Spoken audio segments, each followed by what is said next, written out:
Hey everybody, and welcome to something a little bit different. Today I'm going to be showing you a Total Warhammer 2 multiplayer battle I did recently, and as you can see, playing as the Beastmen. For those of you that don't play Total War, this is a strategy game on the PC where you get to control a little army. And I mean little is the operative word this time, because I am playing the Beastmen, and my strategy for this one was to be cannon fodder for my teammate, who was the Dwarves. And the Dwarves are really high armor, good withstanding units, but mine are much lower. So if we have a look here, I have 15 armor for my basic infantry, for their basic infantry, which has 85. Like, that's a massive difference. So my plan is to hold some cavalry off in this flank and get round them. But, unfortunately, they had the same idea, and they've got some blood knights in the forest, and they're going to be right in the way. So what I'm going to do is focus my centre line in holding them busy, because they have, as you can see, an awful lot of artillery. They've got at least 5 units, I believe, 6 even. No, I think 5. But yeah, 5 units of artillery that are just going to bombard down on me, so I really want to play as the cannon fodder here. I'm just going to hold their line and keep them distracted while the Dwarves get up and set positions, because they are much higher tier units. So if they spend all their time and effort trying to kill me, then that's an advantage for me. So I have one artillery unit, I have one centaur, who is just chucking rocks all the way over. He's going to try and take out this rear artillery here, so that when my cavalry get through, hopefully they can smash straight onto this one. You know, maybe it is 6. It is, it's 6 artillery units, that's so much. But in the forest, the cavalry gets caught in a fight with the Blood Knights, and at first it's going quite well. We'll stick it on play. At first it's going quite well, as you can see, like, the engagement's pretty even. But then the vampires, they send over this guy right here, their wizard. And he's going to come over, he's going to buff the knights, he's going to heal them up, he's going to spawn some zombies, and that's really going to tip the scales in the forest. So the next thing that happens is the skaven player here. He sent out a bunch of gutter runners, a bunch of ranged units, and they are just going to chip away at my big boys, my minotaurs. There you go. You can see him just dropping down. But as I said, all I'm going to do is cannon fodder, just keep them busy, taking big hits from the artillery. But as you see, the dwarves are getting closer, which is exactly what I need. And we just want them to focus us, mostly. So we see all these skaven ready to come in and engage. But these are really low tier units. What I'm more worried about are these guys, the high tier vampire units, which are probably as strong as the dwarves. They got high armor, they got their lord who's healing them up. Speaking of which, how's this engagement going? Yeah, as you can see, there's the summoned zombies all in my units, and the blood knights are all healed up.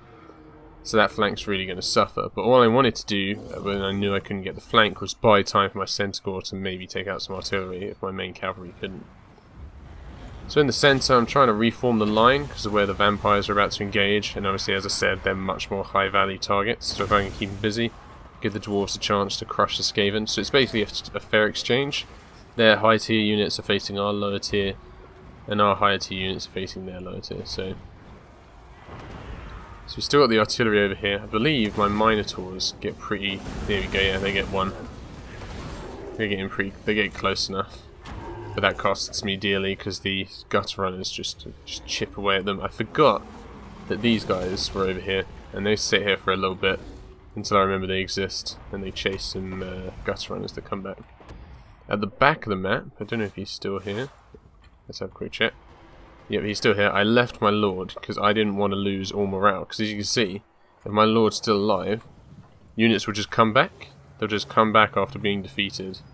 And that is going to be my whole play for this game. So they crush my cavalry, they just smush it because of their play with the lord and the healing up. And I'm losing horribly in the centre line as well. They're focusing their Karen wraiths. Yep, the Karen wraiths on my infantry, which will just mulch them. They're armour piercing, they cause terror. And so as you can see, I'm just shattering. But all I wanted to do is keep him busy. So I've got my big boy here, my minotaur, and hopefully he'll hold the line as the dwarves get ready to take on the higher tier units. So it becomes more of an even fight at this point because they're crushing the lower tier ones, but they're just summoning loads of units. The vampires have, I think, 8 summons. and the skaven have a fair amount too. My Minotaur is still attacking the back line, taking out as many as they can. It's about all I can ask for them at this point. I have sentenced them to a pretty miserable death fighting gutter runners, because they're just going to run and spray and run and spray. Just kiting me all day. Yeah, there goes another one. So have I remembered that these guys exist yet? Yeah, I do. So here we go. I start chasing around the back of the map with these guys. And they're just trying to chase down these gutter runners. Oh, there's the shots. Here they come. I do love the Minotaurs. Their charge is just the best. Oh, but they got taken out before they can even get in. Because of that kiting, I said, it's just so effective. So over in the main line, I'm pretty sure my whole main army is shattered. Yep, and all that's left is my Minotaur, who's just trying to keep him busy. And the Blood Knights are coming in and taking out my Centaurs, so we've lost artillery as well. What they haven't noticed is all of my cavalry is regrouped and is just resting up. I'm just letting them rest, get their leadership back, get their exhaustion back.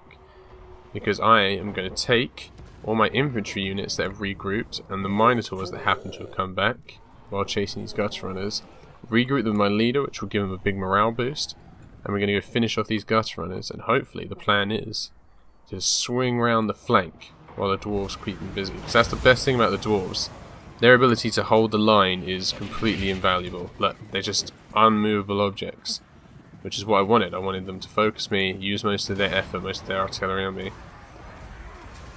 And for the most part that's worked. See, the Dwarves are taking out another one. But over on this flank, these guys have regrouped because my Minotaur is being just horribly murdered. Look at them. Poor fellas. But they did their job well, because, as I said, over on this flank, my Minotaur has just retreated, and they're chasing him down.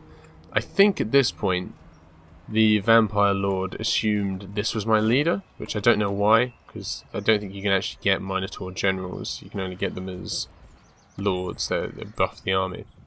But over here in the forest, as you can see, the men are regrouping. We're putting them all together. They're going to catch these gutter runners over here. And once they're dead, we're going to head back over here and try and save my lord, who's still being chased. Because that lord is just invaluable. He's so strong. As you saw, he held off the entire army that crushed mine for a good 2-3 minutes on his own. So in the main line, we've got the Dwarves, who are just getting bullied by these vampires. They're not letting up at all. They're keeping the main units on them, spawning vampires as well. They got the Lord up in the sky healing up. They do have their own air support, but as you can see, the air support is just getting focused. So hopefully they can hold out. They still have Blood Knights, which are anti-large, very effective units. But I don't think the Dwarves actually have any large units to use. Maybe their Lord. I don't know where he is, but that big old Dowie, he might count as a large. They've still got their Dwarven Slayers. These guys are completely unbreakable, so unlike other units, they won't lose their morale. They'll stay in the fight till the bitter end. And yeah, so the Dwarves are doing exactly what I need them to do. This is an online battle, so this is just a random player, and in the lobby I saw his build and went, okay, I'll build around you, and it's worked out for me. So those gutter runners are finally dead, and I'm converging all my units on my lord, who is just holding the line, really trying to hold out. But as you can see, he's just getting chipped away by these Karen wraiths. And I think I get there just too late to save him, but I do get there to help finish off these units. So these are my poison warhounds. They're going to hold them in place while my cavalry comes in to do the damage. And then just behind them should be, there they are, the big boys still alive, come to take vengeance for their lord. So all of this in the forest is happening, I'm pretty sure, completely unbeknownst to these guys. I think the vampires were far too focused on this main engagement and completely ignored what was going on over here. They sent the Karen race, they assumed they would do the job, and they just missed what was happening. I even had my units were revealed and nothing, they sent nothing. So I don't know whether they thought the Dwarves were the right things to take out, or whether their micromanagement was off, I don't know. Or it could have just been they had to be the brunt of the infantry, because skaven units are just cannon fodder. There's nothing to them. They're just to hold you in place. So at this point, I'm pretty sure the vampires and skaven think they have it in the bag. and that's when I just descend out of the forest as Beastmen should. Just come out of the brush and I just start taking out the artillery. I'm just going to sweep all across this back line. You can see they're trying to pull some units back, but they are very low tier skaven units. I'm pretty sure I'll go through them like cannon fodder. Ooh, unlucky boys. That is not the place you want to be. So behind them, I brought out the bulk of my infantry that's still alive, with most importantly, my lord completely untouched in terms of the combat. So he is completely fresh and ready to fight. And as you can see, the vampires are really desperately trying to take out the dwarf lords, trying to crush and break the dwarves' morale, because they're not going to be able to completely wipe out the dwarves. So they are just focusing every dwarf lord. Which is, honestly, I think it was a mistake, because dwarf lords are just, they're so strong because of their high armor. They take such a battering to kill. And so using that as an opportunity, I charge in my infantry, and we're just going to keep the vampires busy. And the skaven, they're going to try and help them out, but it's too late for them as well. I think the main problem I faced, in terms of the next series of engagements, is this guy. This guy right here, this vampire lord flying about. I just didn't think to counter any flying units. I didn't think to get any, and my archers suffer for it, to say the least. They will get absolutely battered here.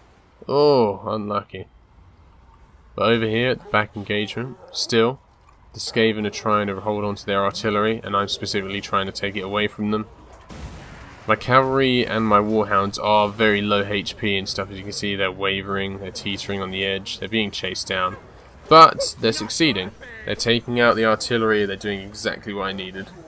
Just allowing that dwarves more time.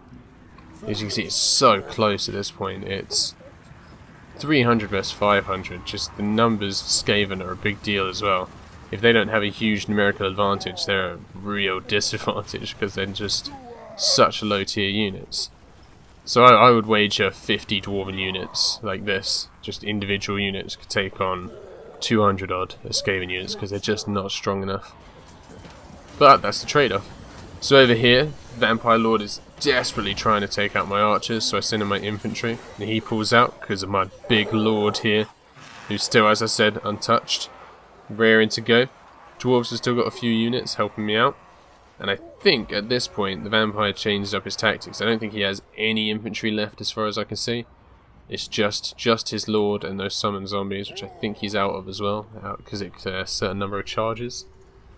And so his tactic here is to take out this boy, this big boy right here, who's just so strong on this chair. I don't think that's the Dwarven Lord, like from Warhammer 1, but it is the one he's chosen, and that chair is like a chariot. It just makes him so strong. There's so many buffs associated with it. Cavalry still in the back line. I think they've just shattered. No, they're still around. Okay, so we're still causing chaos in what little of their back line they have left. And as you can see, this was a very, very close fight. My entire plan lynched on the dwarves doing well, which luckily they did. And so yeah, you can see him hovering about, waiting for his chance, just going to try and take shots and break their morale. But I'm over here, just let my men get a rest up after that eradication of vampires. Waiting for my next opportunity, and I think it comes around here where the Skaven and dwarves engage. Yep, and then I've come in from the flank. Gutter runners still running about, not really sure if they even have any ammo at this point. Oh, they're gone. Yeah, they don't have any ammo, so most of their effectiveness is gone. I was hoping to use most of their ammo on my mine swords, which I think I got away with. They still have some artillery functional, but not enough to make a difference at this point. The worst thing about these Plague Core catapults isn't the damage, it's the debuff to leadership, so they'll affect your morale, which is this grey bar underneath your health bar. And so every time I get hit, I worry that my boy is just going to run away. So I start using my arrows, just to try and make these guys suffer a bit. Take a couple out. As the helicopters break loose, I don't think they're going to stick around much longer. And then this is where the last real engagement takes place. We got the last few Skaven units, the Vampire Lord, who again, as I said, just harassing my backline, did a really good job. If he'd had the zombie dragon instead of the Pegasus, I think he would have made a linchpin difference to this match. He would have had terror, he would have had much more health and much more damage. And so my lord just unable to catch him, got no flying. Over here, see, still going for that lord, trying to break him, but he is also a wizard. That's the problem I think he had. He was a wizard, he didn't have the duelist, he didn't have the melee expert. He was designed for spells, and the spells he had just weren't strong enough to take out lords. He was designed to take out infantry, which to be fair he did, but not to the extent he needed. So at this point, I don't know why, but I focused most of my infantry on cleaning up these rats. I just didn't want them to regroup anymore, to come back into the fight. And it's only while this is happening do I realise what's going on, where the vampires are kiting the lord, and I could have used my infantry to surround him, but I was off chasing. So that was my fault. So I break my leader off and I go try and crush the rest of this infantry. And I think he tries to make a cheeky maneuver. Yeah, he tries to pull a 360. A 180 even, and run away, but gets caught in the, Whoa! Where did he go? Oh, he's back up. He's okay. But yeah, he manages to fly away. I came crying back. Just missed him. So, at this point, there's 2 or 3 units left on the Skaven side. Still, as I said, really trying to take out this Dwarf Lord, so I try and commit all my units, because if the Dwarves break, I'm not sure if I'll survive. But look at that, just the Dwarf Lord on his own just absolutely stomps on Skaven. Their melee ability is almost none. I honestly think Skaven are built around just kiting the enemy. You don't want direct engagement, especially not with such high arm units as the Dwarves. And then we catch him, we finally get him, and that's it. And I just thought I'd share that multiplayer fight because it was a really good one. It had a really good fight. Most games tend to be a lot of trickery and stuff like that. But yeah, if you enjoyed this, might do it again. And so see you next time.